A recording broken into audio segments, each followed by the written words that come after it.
Innovation is when you come up with new ideas that nobody's ever thought of before. It can be very, very simple, just basically bringing color into some product category that's never had color before, changing the size of something, changing the materials. It can be relatively low tech, but it can also be very involved in high tech. It can involve new technology, new processes, new business models. So it's basically coming up with new ways of doing things or delivering products and services, ideally that are meaningful to consumers in ways that have never been done before.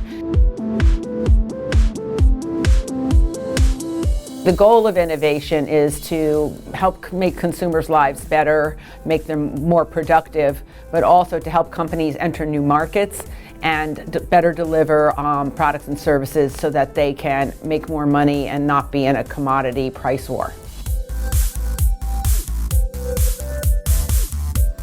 I think businesses struggle with product innovation and development because they don't benchmark other businesses enough. They tend to have the same people doing innovation and they don't really bring in outside thinking. I think you need at times to involve customers, to involve engineering, product design, advertising, real consumers, real customers.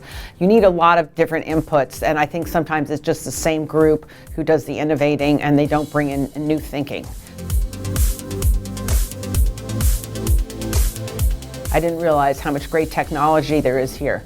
And I've seen some amazing things in terms of augmented reality, package design, robotics. The innovation here is much more varied than I expected, and I think most people don't realize the breadth of innovation that there is here.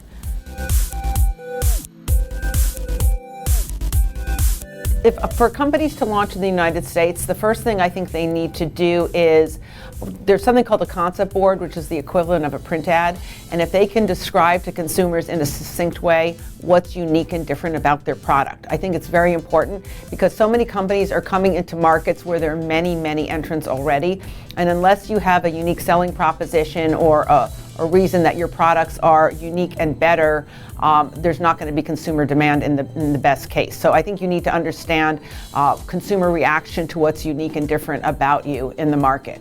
But again, if you have a unique resource like Manuka honey that makes your products more effective, then if you can test it and provide a compelling case to consumers and they buy into it, then I think you can find unique ways to market where you don't need to spend a fortune, where you can create grassroots communities that become believers in your product and help spread the word for you. I think it's critical that in order to really understand the U.S. culture, you need to have partners, people that are advising you from the U.S. who understand the U.S. culture. And I think this is true for no matter where New Zealand would go. If they would go with their products in China, if they would go in Korea, wherever, you need to have local players that understand the culture and can advise on the adaptations.